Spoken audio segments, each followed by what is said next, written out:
Não foi sempre assim, viu? Teve uma época que sábado à noite era só mais um horário chato de cobrir na UTI.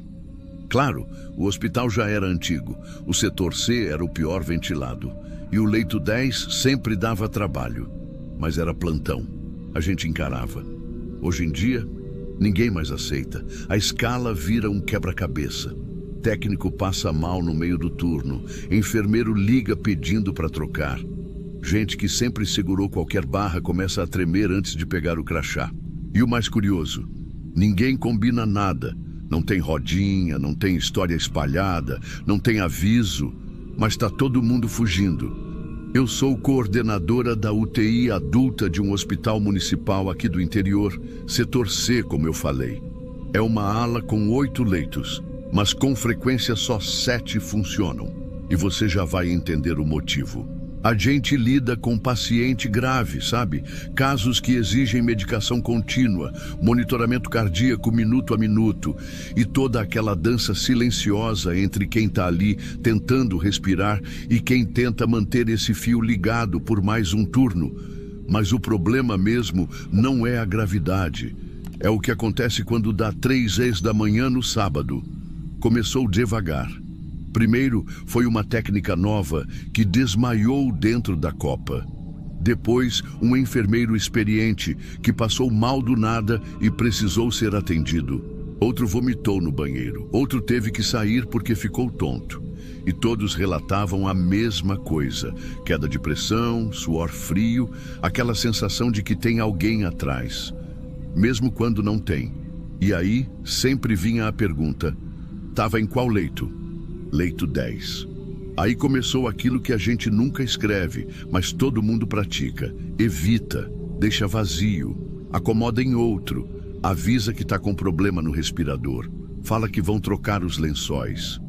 Qualquer desculpa serve, desde que ninguém deite lá nas madrugadas de sábado para domingo. E o mais estranho, mesmo com fila de espera, mesmo com o hospital lotado, o leito 10 começa a sobrar.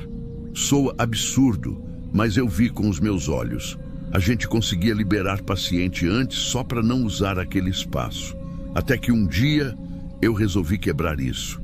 Foi numa reunião de equipe, meio informal. Eu soltei: a gente está evitando aquele leito por quê?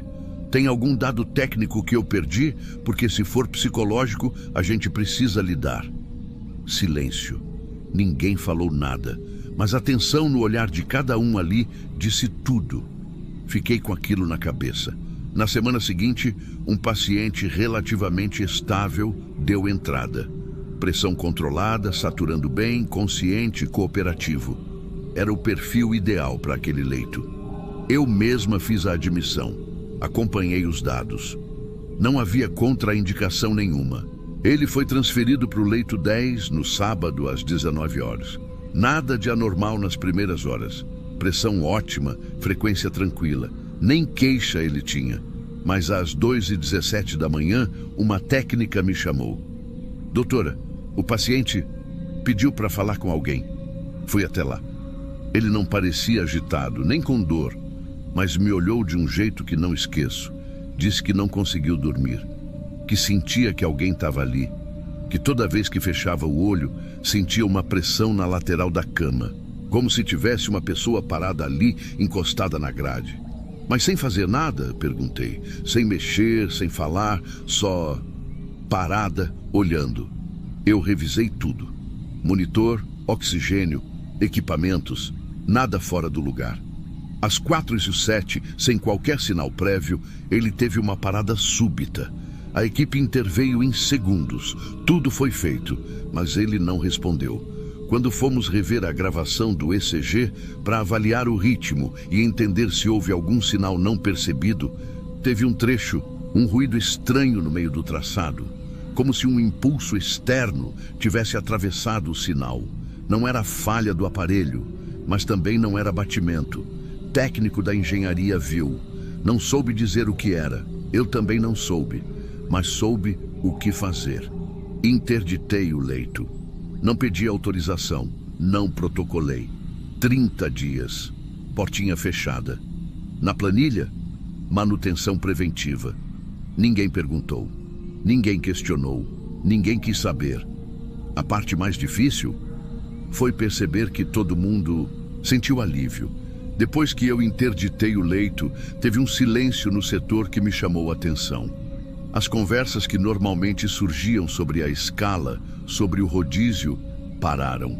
Pela primeira vez em meses, eu não ouvi mais ninguém dizer que estava passando mal ou que precisava sair no meio da madrugada. Era como se aquela cama parada tivesse feito o ambiente respirar. Eu continuei indo para esses plantões, mas comecei a reparar em outra coisa. Mesmo sem ninguém internado ali, ninguém mais entrava na sala de descanso durante a madrugada. Não importava se o plantão estava tranquilo, se os sinais estavam estáveis ou se todo mundo já tinha feito tudo o que precisava. O pessoal preferia ficar no corredor, em pé, do que passar por aquele vão perto da porta do leito 10. Foi aí que eu decidi ir mais a fundo. Peguei os registros dos últimos 6 meses. Entrei nos prontuários, analisei horários, padrões. E percebi que nos últimos 10 casos de parada súbita na UTI, 8 tinham acontecido entre 3h40 e 4h15 da madrugada. E em 7 deles, o paciente estava no leito 10. Coincidência? Talvez. Mas o que me tirou o chão foi outro detalhe. 3 dos pacientes que foram transferidos de outros leitos para lá melhoraram consideravelmente por dias e depois tiveram queda abrupta nas madrugadas de sábado para domingo. Um deles, inclusive, tinha alta prevista na segunda-feira. Isso começou a me corroer por dentro. Eu sou uma profissional técnica, fiz residência, tenho mais de 20 anos de UTI. Já enfrentei surto de infecção, já lidei com falta de insumos, já me virei com 2 técnicos para 8 pacientes. Eu não sou de superstição, nunca fui, mas tem coisa que a gente não pode fingir que não vê. E mesmo assim, continuei tentando racionalizar. Um dia, durante uma troca de plantão, comentei por alto com a coordenadora da limpeza sobre a ventilação daquele canto.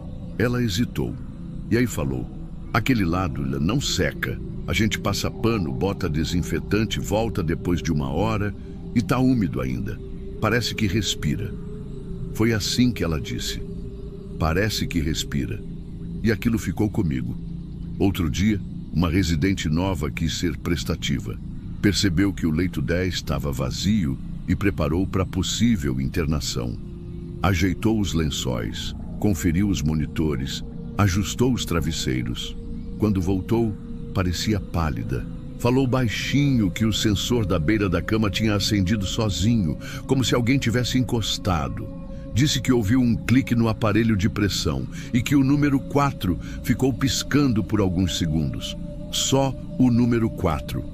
Não consegui responder nada. Só agradeci e pedi para ela descansar um pouco. Naquela noite, o número 4 também não saiu da minha cabeça. 4 horas, 4º dia da semana, leito 10. A gente começa a procurar lógica onde não tem.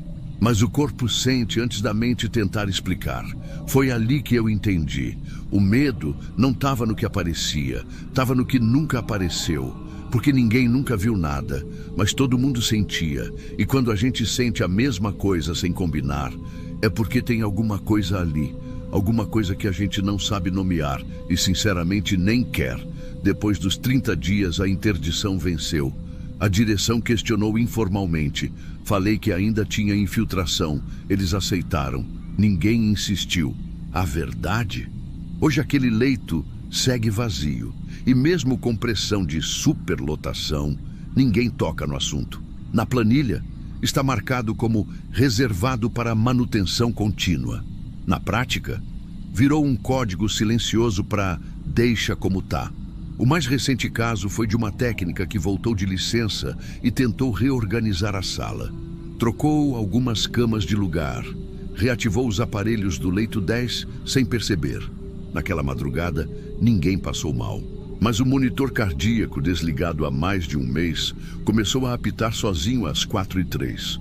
Não havia fio conectado, não havia paciente, só o som. Sequência de 3 bips curtos.